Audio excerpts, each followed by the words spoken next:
보겠습니다. 23페이지.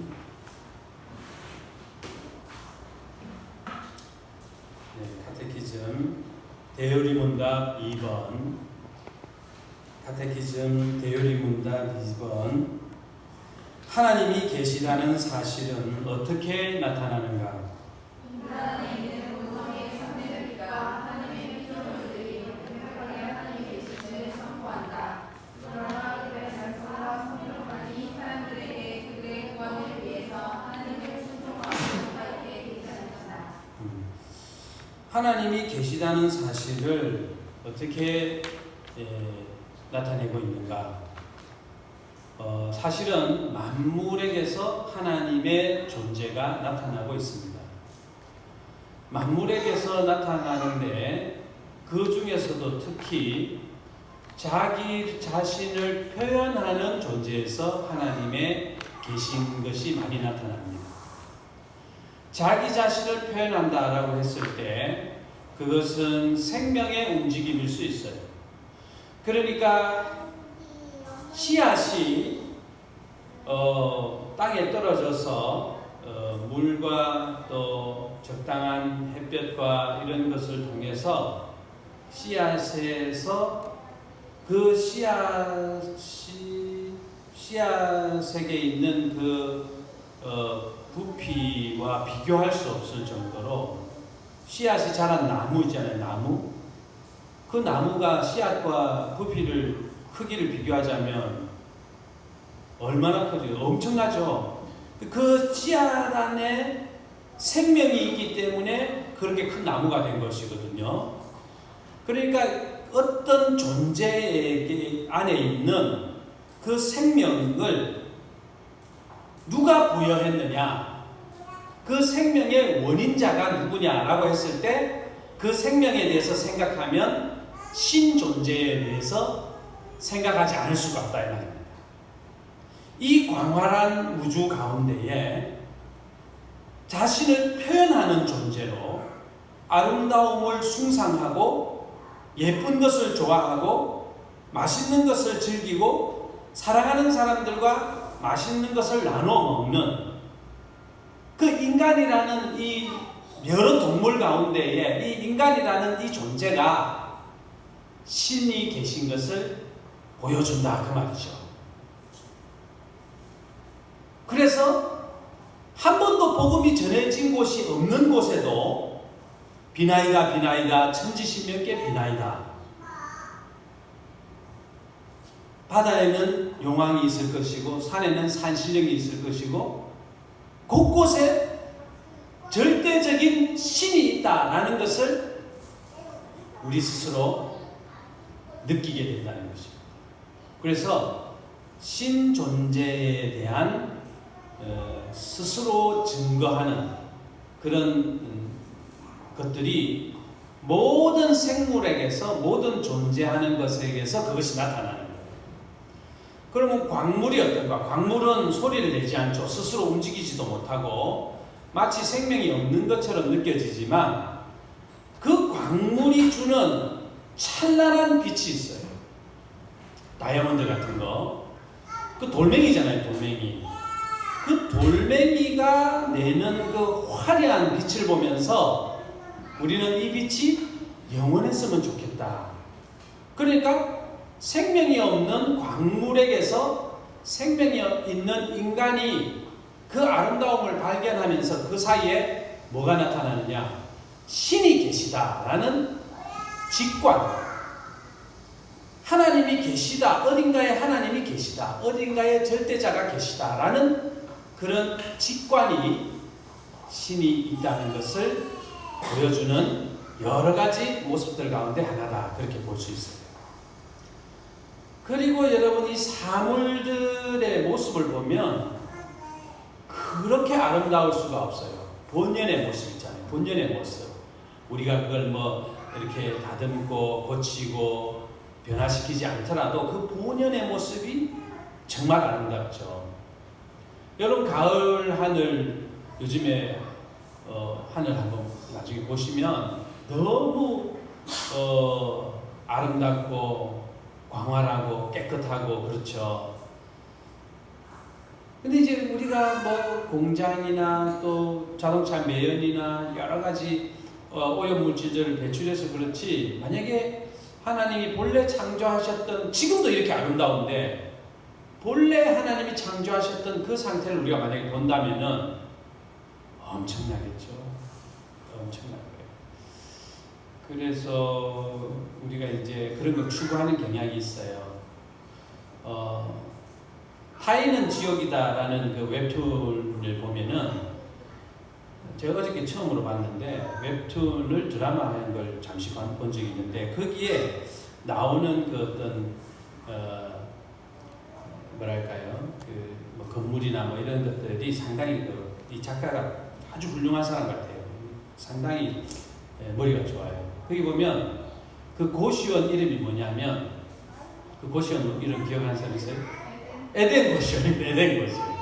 그 고시원이 에덴입니다. 에덴이라는 것은 너무 아름다운 곳이고 우리가 상상할 수 없을 정도로 너무나 행복한 곳이잖아요. 깨끗한 곳이고. 근데 그 고시원을 보면은 막 더럽기 짝이 없고 막 역겨울 정도로 지저분해요. 막 너무너무 불편하고 너무너무 습하고 어둡고 냄새나고, 딱 보기만 해도 냄새가 막 나요.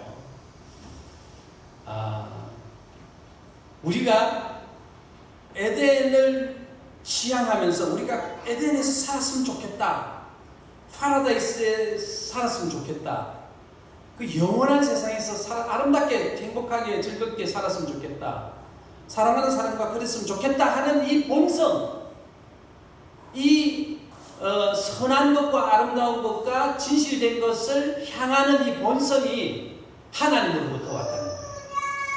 그래서 이런 하나님으로부터 온 본성을 성경에서는 뭐라고 표현했느냐? 하나님께서 사람을 창조하시되 당신의 모양, 곧 당신의 형상대로 사람을 창조하셨다. 그렇게 되어 있습니다. 그러니까 이 세상의 모든 것들이 하나님의 속성이 묻어나는데, 그 중에서 노골적이고 직접적이고 아예 의도적으로 하나님의 모습을 반영한 것이 있어요. 그게 뭐예요?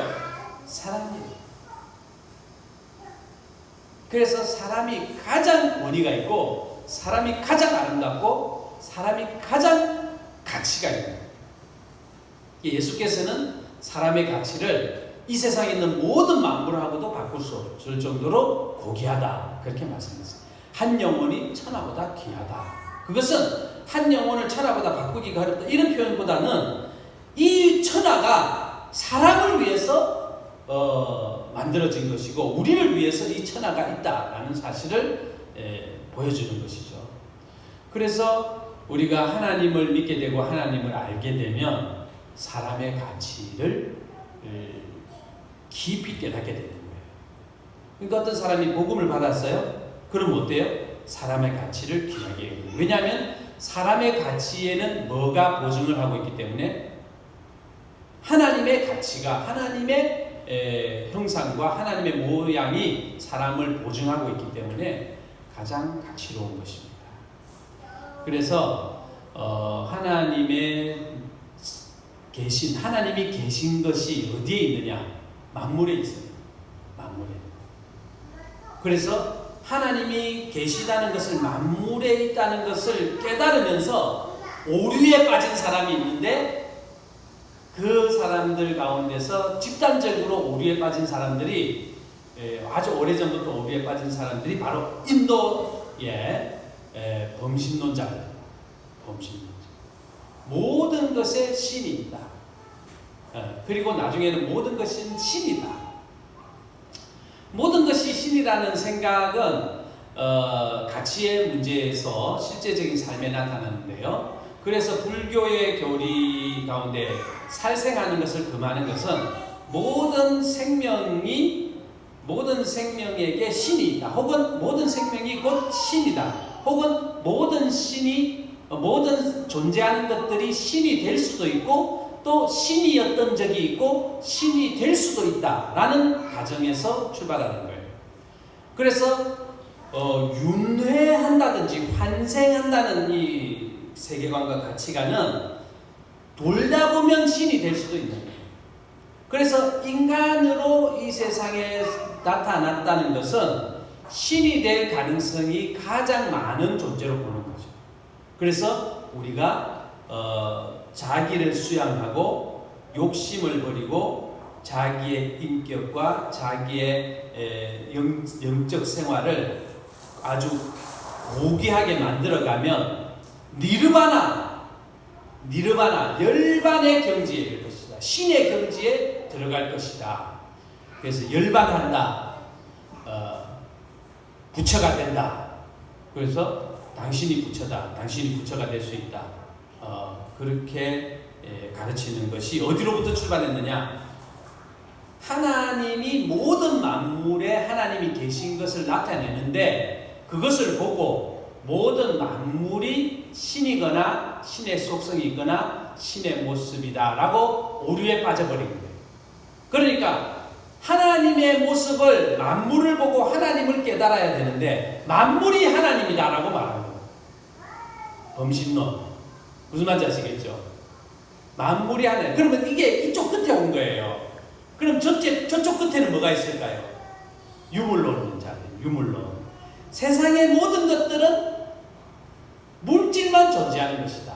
그러니까 이 인간의 몸도 생물학적인 거예요. 인간의 정신도 뇌파의 전기작용에 의한 결정, 전기작용에 의한 사고, 계산에 의한 판단. 그래서 지금 이 땅 가운데서 정의를 실현하는 것은 공동으로 생산하고 공동으로 분배하고 이 물질을 공통적으로 나누는 것이 공동적인 생산과 공동적인 소비 혹은 분배가 정의로워야 된다 해서 공산주의가 나오는데 공산주의의 기본 바탕은 뭐 돈을 나누고 하는 그런 경제적인 차원보다는 그 이면에 뭐가 있냐면 유물론입니다. 뭐 천국이니 지옥이니 하나님이니 종교니 이런 것들은 다 민중을 하게 하는 민중의 백성들의 마음을 혹하게 해서 뺏어가는 그런 종교라는 건 다 편이다. 있지도 않는 것을 허상을 심어줘가지고 백성들을 혹세무민하는 것이니까 종교는 나편이다. 그렇게 가르친 거예요. 그러니까 그 저면에는 만물 속에서 하나님을 인정하느냐라는 문제에 전혀 반대편에 가 있는 것이 바로 유물론입니다.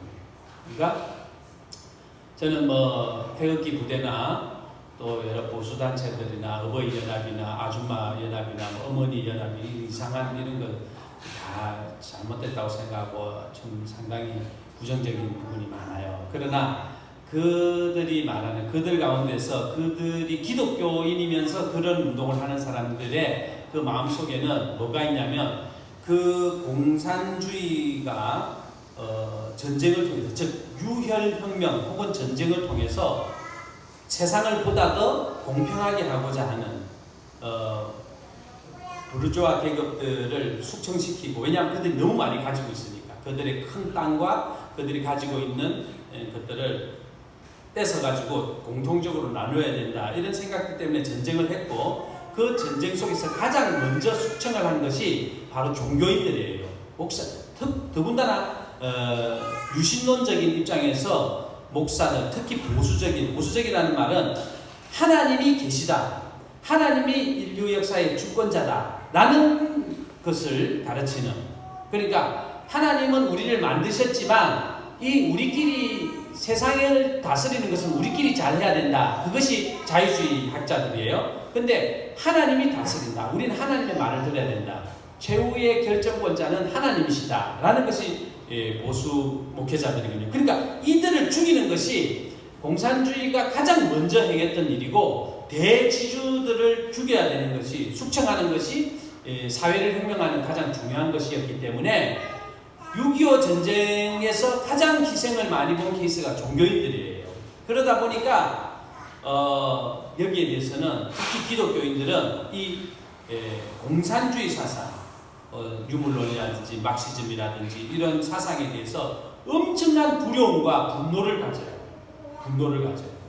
그래서 이미 그 60년대, 50년대, 60년대, 70년대 냉전 시대라고 그러죠. 지금은 소련이었고 러시아지만은 소련과 미국이 양강대국으로 있을 때는 냉전 시대라고 했어요. 그 냉전 시대에는 하나는 공산주의와 하나는 자본주의, 자유민주주의 요것이 두 개가 끊임없이 충돌했는데 자유민주주의는 하나님을 믿는 백성이다 라는 생각이 있고 공산주의는 그 공산주의 배경에 사도행전 2장에서 출발한 공동적으로 교회에다가 재산을 모아서 필요한 대로 나눠주는 공동체적인 의미가 거기에서부터 출발했음에도 불구하고 공산주의가 거기서 출발했어요. 사도행전 2장에서 모든 사람들이 소유물을 다 가지고 와서 교회에 가지고 와서 필요한 대로 나눠줬어요. 그러니까 개인이 막 많이 가지고 있거나 이런 게 전혀 없었어요. 다 교회에서 가져와가지고 모든 사람들이 나눠 쓰고 가족처럼 살았기 때문에 그런 세상을 만들려고 했던 그 출범 자체가 그 공산주의 사상 그 출범 자체가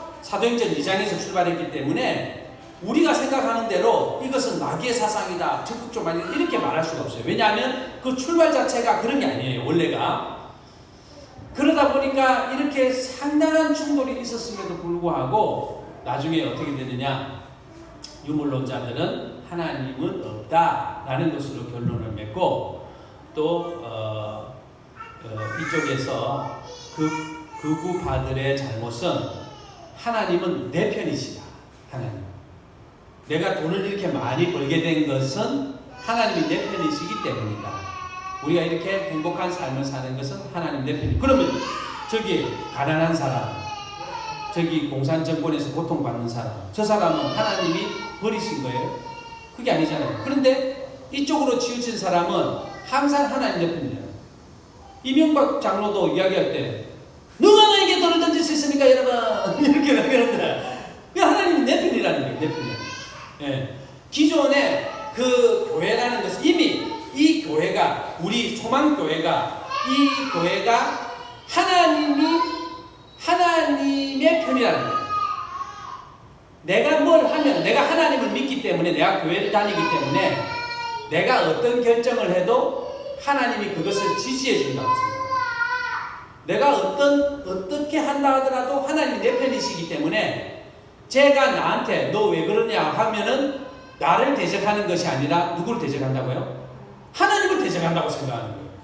여러분 이상한 목사들 있잖아요. 그 사람한테 왜 그럽니까? 그렇게 하면 되겠습니까? 그렇게 하면 잘못한 거 아닙니까? 그럼 주의 종에게 하나님의 종에게 지금 뭐 하는 건 지금 하나님이 심판할 두렵지도 않습니까? 이러는 거예요.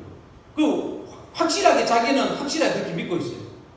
하나님이 내 편이시다 이렇게 생각합니다. 예. 그럼 하나님 저 사람은 하나님이 버리신 사람이에요. 근데 그 사람도 알고 보면 교회 다니고 있어. 그럼 도대체 하나님은 하나님 어떤 하나님이세요?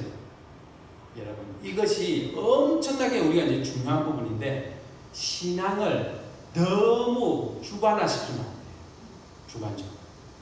주관적으로. 객관적이라는 말은 뭐냐면 내가 마음대로 생각하지 않고 실제로 하나님이 그런 하나님이신가?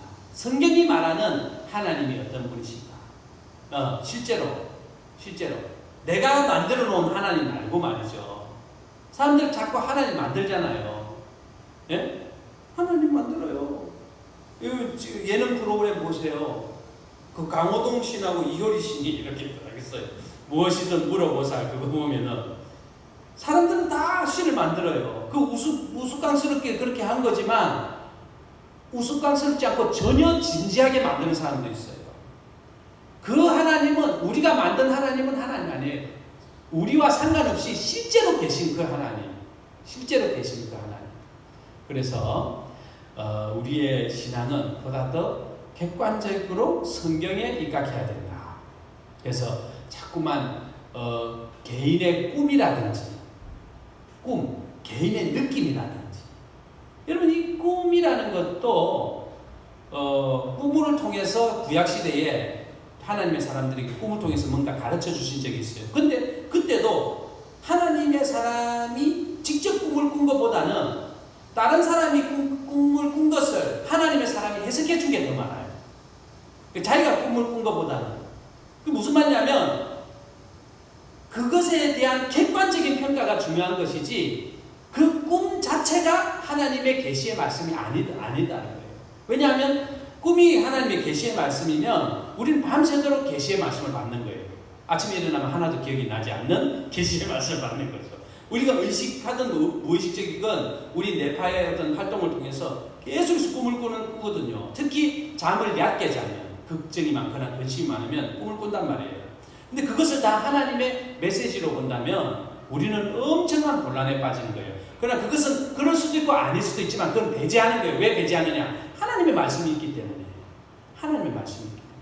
하나님의 말씀이 있기 때문에 그것을 통해서 꿈을 해석할 수는 있지. 그러나 꿈을 통해서 그것만 가지고 삶을 해석해서는 안 되는 거예요. 예. 그래서 좀 잘못된 그런 사람들 가운데서 많은 경우에 있어서 교주의 꿈을 의존한다든지 아니면은 그런 것을 사용해서 뭐랄까요, 종교적인 압박감이나 두려움을 주는 경우가 있다는 것이죠. 자, 그래서 하나님이 계시다는 사실은 첫 번째로 인간 안에 있는 본성의 참된 빛과 하나님의 피조물들이 명백하게 하나님의 계심을 선포한다 그랬습니다.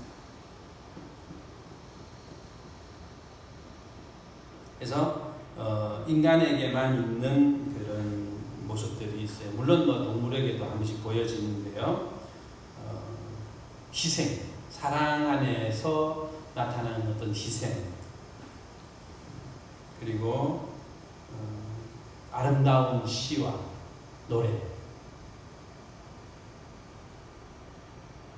그리고 합리적인 판단력, 그 다음에 도구를 사용해서 그 도구를 사용한다는 것은 무슨 말이냐면 지혜롭다는 거예요. 지혜롭다.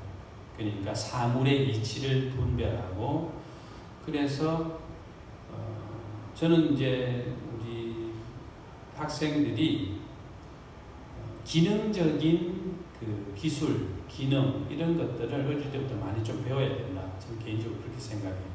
학과 공부뿐만 아니라 악기라든지 물건을 조립한다든지 바느질을 한다든지 또 의자를 만든다든지 고장난 전자제품을 수리해 본다든지 이런 경험들이 인생에 있어서 훨씬 더 중요한 부분이 아니겠느냐. 혼자 책상에 틀어박혀서 많이 외우는 것보다 밖으로 나가서 더 많은 사람들과 만나고 얘기 나누고 그들의 생각을 들어보고 서로 토론하고 이렇게 하면 훨씬 지혜롭지 않겠느냐 그렇게 보는데요. 그렇게 할수록 하나님이 더 발견이 돼요. 성경을 변화시키는 능력설교 화학 프리칭에 보면은 서론 부분에서 이런 게 나옵니다. 하루 종일 그 책상에서 설교를 준비하는 목사보다 여기저기 다니면서 사람들을 신방하고 또 사람들을 만나고 혹은 현직에 종사하면서 여러 가지 다양한 일을 하는 목회자가 더 설교를 잘한다. 왜냐하면 설교는 학문이나 지식을 전달하는 것이 아니라 하나님의 살아계심과 하나님이 역사하시는 삶을 전달하는 것이기 때문에 삶을 사는 사람이 설교를 잘하지 책상에 앉아서 책을 읽는 사람이 설교를 잘하겠냐. 또 설교라는 것이 궁극적으로는 삶에 대한 이야기이기 때문에 만약에 우리가 지식을 전달하기 위해서 설교를 한다면 여러분들은 훨씬 집에서 책을 읽거나 또 혹은 동영상을 보거나 아니면 책을 읽은 것을 독후감을 쏘게 해서 지식을 전달하는 수업의 형태가 훨씬 더 유리한 거예요. 근데 설교, 하나님의 말씀은 그런 차원에 머물지 않거든요. 그래서 하나님이 계시다라는 사실을 우리가 몸으로 체험해야 돼요. 그래서 노동을 해야 되고, 그래서 사람을 만나야 되고, 그래서 탈학교 하는 것보다는 학교에 다니는 것이 많다, 좋다, 그렇게 보는 거죠. 왜냐하면 제가 이제 수십 년 동안 대안학교를 하는 목회자들이나 또 그런 교회들을 많이 알고 있습니다. 그런데 대안학교, 제가 솔직히 말씀드리자면 대안학교가 그렇게 성과를 거두지 못해요. 그 성과라는 것은 그 개인의 삶이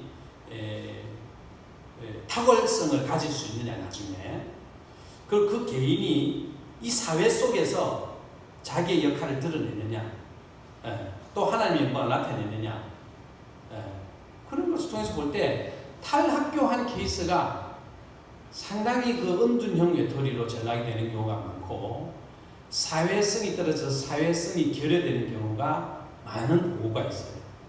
뿐만 아니라 탈학교 가운데서 특별한 전공으로 심화과정으로 해서 말하자면 대안학교 중에서 엄청난 비용을 들여가지고 영어 교육이라든지 컴퓨터 교육이라든지 전문성을 띈 것을 어릴 때부터 공부해가지고 그쪽 방향으로 가는 경우가 있는데 그 경우는 탈학교 하지 않은 채로 그 정도의 비용을 들였다면 훨씬 월등하지.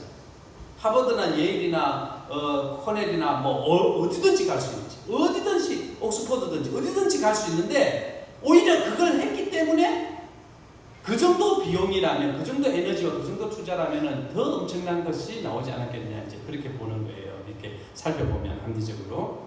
그래서 그런 점에서 보자면은 우리에게 하나님이 계시다라는 것을 인지하기 위해서는 매일같이 성경을 아침부터 저녁까지 성경만 보고 기도만 하고 또 찬양만 하고 한다고 해서 하나님을 깨닫게 되느냐? 그렇죠. 그래서 교육학자 코메니우스는 범지혜라는 책에서 범지혜라는 것은 토탈리티 모든 전체적인 범지혜 모든 사물의 모든 것에 대한 지혜가 있어야 된다. 왜냐하면 하나님이 모든 사물에 하나님이 나타나신 바 되었기 때문에. 그래서 범지혜가 우리에게 필요한 것이죠. 자, 이제 정리를 해볼게요. 하나님의 계시라는 사실은 어떻게 나타나느냐? 모든 만물에게 나타납니다. 모든 사상에서 나타나고 모든 서적에서 나타납니다. 모든 삶의 가치에 대해서 나타나고 모든 행동 양식에 대해서 나타납니다. 모든 인종에게서 나타나고 남자와 여자에게서 나타납니다. 어린이에게서 나타나고 노인에게서 나타납니다. 악기나 음악 연주에 나타나고 그림이나 화폭에서 나타납니다. 모든 것에서 하나님의 존재가 나타납니다. 왜냐하면 하나님은 빛도 만드셨고 어둠도 만드셨기 때문에 하나님은 땅도 만드셨고 하늘도 만드셨기 때문에 모든 것에서 하나님을 밝혀낼 수 있고 하나님을 추론할 수 있고 하나님을 추측할 수 있어요. 그러니까 목사님 어떤 전공이 제일 좋습니까? 네가 좋아하고 이 시대가 필요하러 하는 전공이라면 무엇이든지 괜찮다. 저는 그렇게 말하고 싶습니다. 어떤 전공이든지 그 전공이 이 땅 가운데서 자기가 역할을 수행하는 데 도움이 되려면 범지혜에 가까운 게 더 좋다요. 어저께 민혁이하고 얘기를 했는데 민혁이도 그런 통찰력이 어느 정도 보이는 것 같은데 우리가 전공을 선택할 때 예를 들어서 수학을 한다 했을 때 그 수학이라는 학문 전체에 대해서 공부를 하는 게 좋다. 그 수학 안에 함수에만 집중하고 집합에만 집중하고 방정식에만 집중하는 것이 아니라 확률과 통계에 집중하는 것이 아니라 그 수학이라는 학문 전체에 집중할 때 그 사람은 이것이 그 사람이 회계사가 되든 그 사람이 통계학자가 되든 그 사람이 수학 선생님이 되든 어떤 것이든지 폭넓어지기 때문에 대학이나 고등학교 과정에서 아주 깊이 들어가서 부분적으로 깊이 들어가는 것보다는 고등학교, 대학교 과정은 폭넓게 들어가는 것이 더 좋지 않겠나 그렇게 보는 것이죠. 그리고 심화 과정은 의학 전문대학원 또 로스쿨 또 여러 가지 대학원 과정에서 어차피 학문이라는 것은 범지혜가 있어야 됩니다. 그 위에 쌓아지는 것이기 때문에 그래서 모든 것이 하나님의 나타나심을 하나님의 계심을 선포하고 있어요. 그래서 우리 스스로가 그것을 제한하거나 또 교회의 신앙은 교회에서만 활용되는 것으로, 교회에서만 지키면 되는 것으로 생각하는 실패를 범하지 않아야 되는 것이죠. 그래서 특별히 모든 것에서, 모든 피조물에서 하나님의 계심이 나타나는데, 그의 말씀과, 그 뒷부분 있죠. 그의 말씀과 성령만이 사람들에게 그들의 구원을 위해서 하나님을 충족하고 효과 있게 계시하신다. 그렇게 되어 있습니다. 그럼 뭘까요?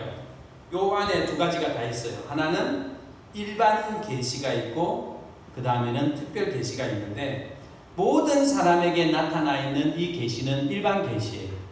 일반 계시는 구원에 이르기가 힘들고, 일반 계시를 통해서 하나님에 대한 추측이나 의문 혹은 관심, 호기심이 생길 수 있어요. 그러나 구원받은 사람들을 살펴보니 그들은 말씀과 성령으로 그들이 구원에 이르도록 하나님을 적극적이고 명확하게 계시한다는 거예요. 하나님이 적극적이고 명확하게 계시된 사람들이 예수 그리스도를 알게 되고 하나님을 믿게 되는 것이죠. 그러면 일반 계시를 통해서는 하나님에 대해서 추측하고 생각할 수는 있지만은 구원받는 것은 어렵다. 구원은 특별 계시를 통하여, 즉 하나님의 말씀과 성령의 깨닫게 하심을 통하여 구원받는 것입니다. 저는 우리가 믿음 생활하면서 아이들은 일반 계시를 통해서 하나님에 대한 호기심과 교회에 대한 어떤 호기심, 의문, 하나님에 대한 그 지식적인 갈망, 이런 것들이 생겨야 된다고 생각하고, 그것을 넘어서서 성령과 성경에 의해서 특별 계시로, 즉 오직 예수 그리스도를 통하여 구원받는 이 구원의 원리와 교리를 깨달아야 된다는 것입니다. 자, 대요리 문답 한 번 더 하고 마칠게요. 하나님이 계시다는 사실은 어떻게 나타나는가?